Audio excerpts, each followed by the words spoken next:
Hello, my name is Lee and welcome to this video tutorial. In this video, we're going to continue looking at blueprints. More specifically, we'll look at how we can create, change, and modify different variables, as well as look at the different variable types that is available to us. To begin with, to create a variable, we simply have to click the Add button. And when we do that, we can see that we are presented with a variety of different options that we can choose. In our case, we want to choose the option that says variable. Once a variable has been created, we can choose a name. Then we can see on the right hand side there are some details related to this variable. But before we see all available options, we need to compile the variable. Once compiled, all of the different options are available to us. So let's look at the different options and what they are. The first one, variable name, this is the identifier for the variable. So whenever we create a variable, we need to give it a name.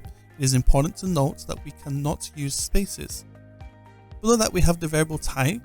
This is the type of value that can be stored. In our particular case, we created a health variable and it is a type of integer. Then we have a description, so here we can add a useful description for our variable, for example what it is.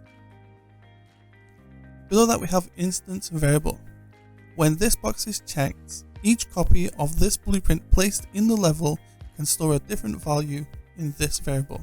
Otherwise, the same value is stored by all copies. This is called an instance. Next is blueprint read only. If checked, the variable cannot be changed by blueprint nodes. Below that we have exposed to spawn. If checked, the variable can be set when spawning the blueprint. Next we have private. If checked, any child blueprints that is created from this blueprint cannot modify this variable.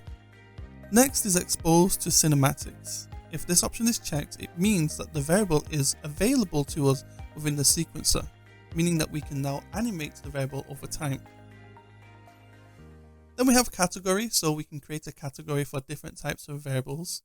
This is just basically a way for us to organize our variables.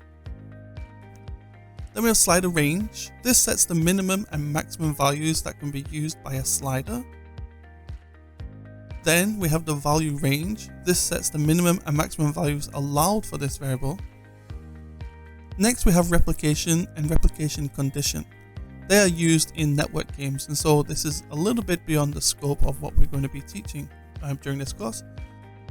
And last we have default value. This is the initial value that we set for our variable. Again, it should be noted that this value is only available once we have compiled our blueprint. Now that we have looked at some of the variable options, let's look at the different types of variables that we can create. The first variable is a boolean. A boolean can only store two values, true or false. Then we have a byte. A byte is an integer value between 0 and 255. Then we have an integer. An integer can store integer values, such as 1, 2, 5, 10, and so on and so forth. Then we have a float. A float can store decimal values, for example 1.2, 2.5, 6.8. Next is name. A name can be used to store object identifiers. Then we have a string. Now a string is a type of variable that allows us to store text. Now below that we have text. Again, similar to string, it can store text information. However, it has the advantage of being able to support language localization. Then we have a vector. Now a vector contains the x, y, and z float values. Below that we have a rotator. Now the rotator also stores x, y, z values, but the x is related to roll, y to pitch, and z to yaw. And last, we have transform, which is a type of variable that allows us to store things like location, rotation, and scale.